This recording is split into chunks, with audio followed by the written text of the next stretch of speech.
Assalamualaikum warahmatullahi wabarakatuh. Saya Rizal dari PH 4 akan menjawab pertanyaan literasi keuangan sebagai berikut.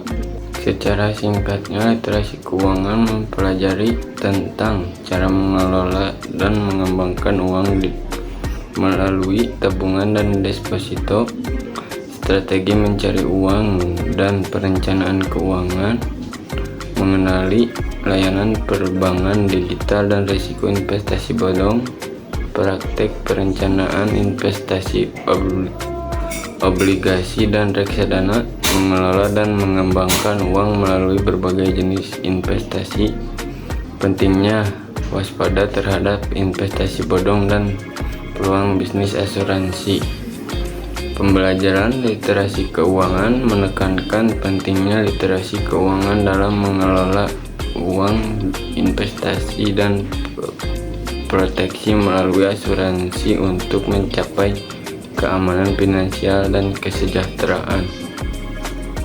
Selanjutnya, ada manfaat dari mempelajari literasi keuangan tersebut adalah mengelola dan mengembangkan uang melalui tabungan dan deposito, memahami layanan perbankan digital, menghindari investasi bodong, mengenal dan memahami investasi obligasi reksadana, diversifikasi investasi untuk keamanan finansial, mengetahui peluang bisnis dalam asuransi, memahami pentingnya asuransi untuk perlindungan finansial, mengetahui berbagai jenis asuransi dan manfaatnya, mengelola risiko finansial melalui asuransi.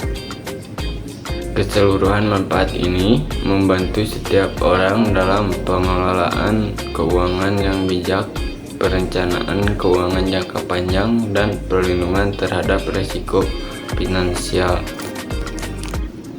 Selanjutnya, nomor 3, berdasarkan riset kecil ini, reksadana pasar uang dengan pengambilan paling tinggi dalam 3 tahun terakhir adalah Principal Cash Fund dengan total return terbesar 10,8%. Pemilihan reksadana dengan kinerja terbaik ini dapat memberikan panduan bagi investor yang mencari produk investasi dengan pengembalian yang stabil dan relatif aman.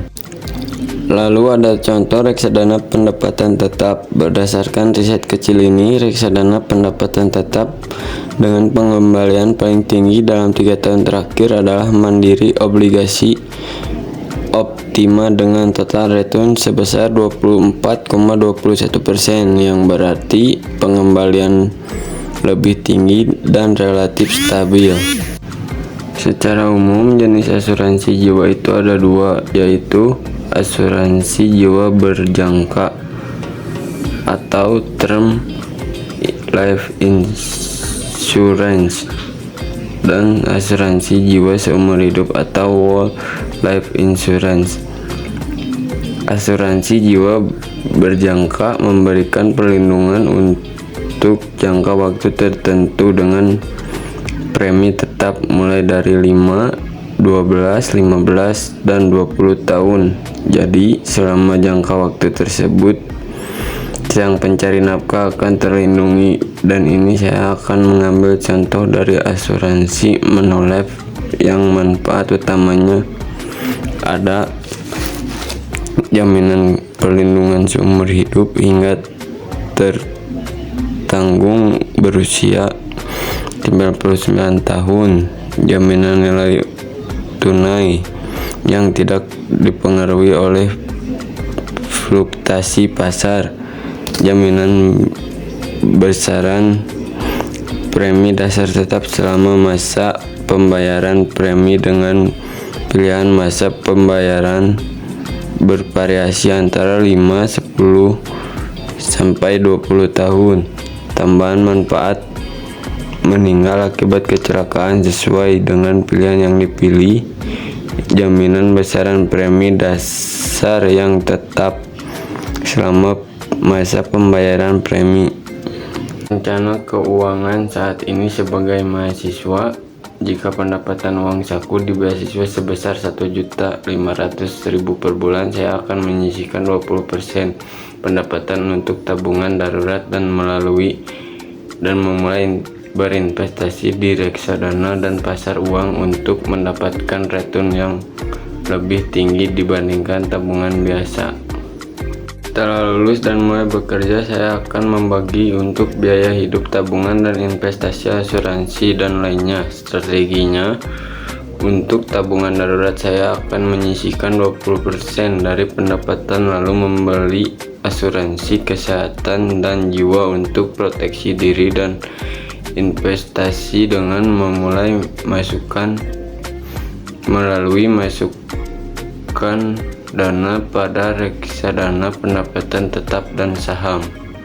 Lalu setelah menikah dan berkeluarga, saya akan membagi untuk menyisihkan tabungan pendidikan anak sebesar 15% per bulan, dan menambah asuransi pendidikan dan memperbanyak portofolio investasi jangka panjang. Sekian yang saya bisa sampaikan. Mohon maaf bila ada perkataan yang salah. Terima kasih.